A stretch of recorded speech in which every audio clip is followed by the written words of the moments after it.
Any illness, whether small or big in proportion, not only affects the life of the sufferer, but also the lives of his near and dear ones. And if it happens to be a recurring illness such as asthma, then the patient spends a lifetime trying to rid himself of the disease and lead a normal, happy life.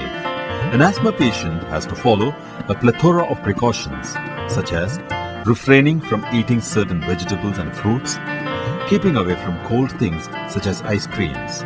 Even seasonal changes affect an asthma patient because pollen allergens can cause breathing troubles. And what is more, they need immediate medical attention or else their condition can deteriorate rapidly.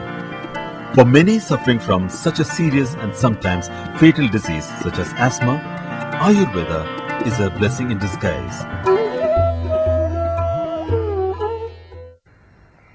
Namaskar. Welcome to Eternal Health. The topic of this lecture is Ayurveda and asthma. Asthma is a very common disease in the world today, and every year all over the world more and more number of people are afflicted with this disease. What is asthma according to Ayurveda?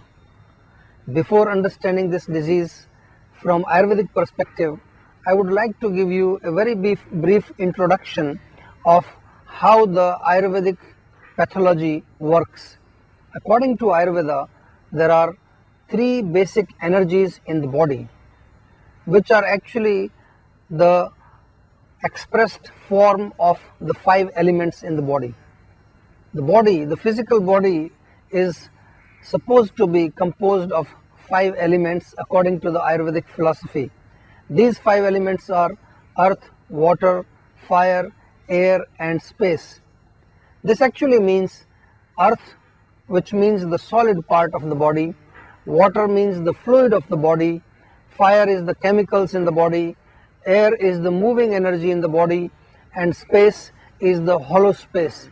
In Ayurveda, when we treat a disease, we are actually trying to remove the root cause of the disease.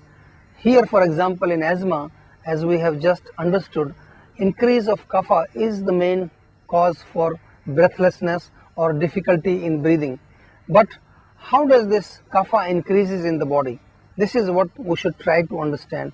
Ayurveda explains that disease is not created in one day. This asthma is not created in one day. It takes many months and sometimes years to get this stage of asthma. The first stage that Ayurveda explains, the first stage of disease manifestation is accumulation. There are 6 stages of disease manifestation. Out of that, the first one is accumulation. So if you are not aware of this disease manifestation system of Ayurveda, you might be creating many more diseases in your body.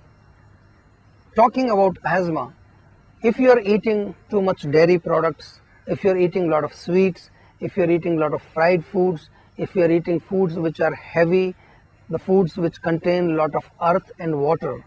So what you are doing, you are actually increasing earth and water in the body, which is kapha.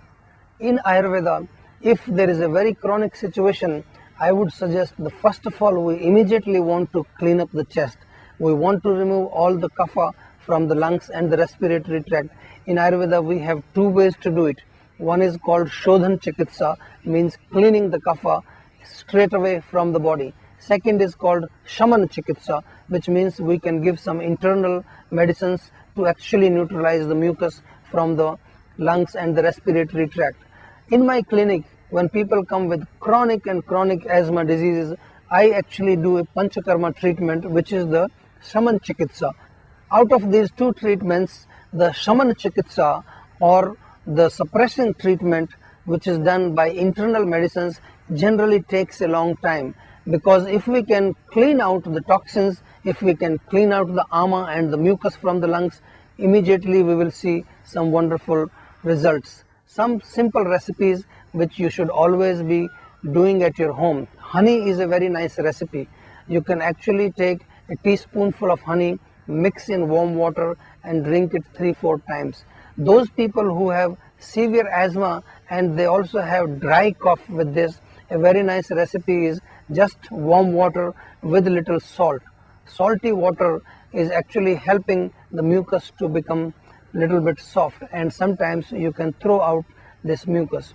Honey with ginger juice is also a very nice recipe for people suffering from asthma.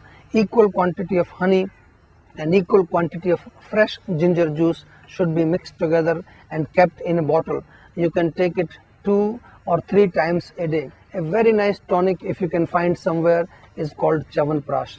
Chyawanprash is a very nice tonic which actually gives strength to the nerves, because if you have been suffering from a chronic asthma, your lungs and your respiratory system becomes very, very weak. So you have to also rejuvenate your system.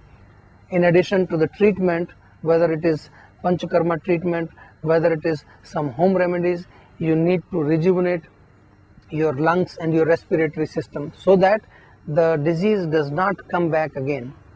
So this is how Ayurveda deals with asthma, trying to understand the root cause and getting rid of the root cause. So you should try to take care of your health. Asthma can be helped if you use Ayurvedic suggestions. Thank you very much. Namaskar.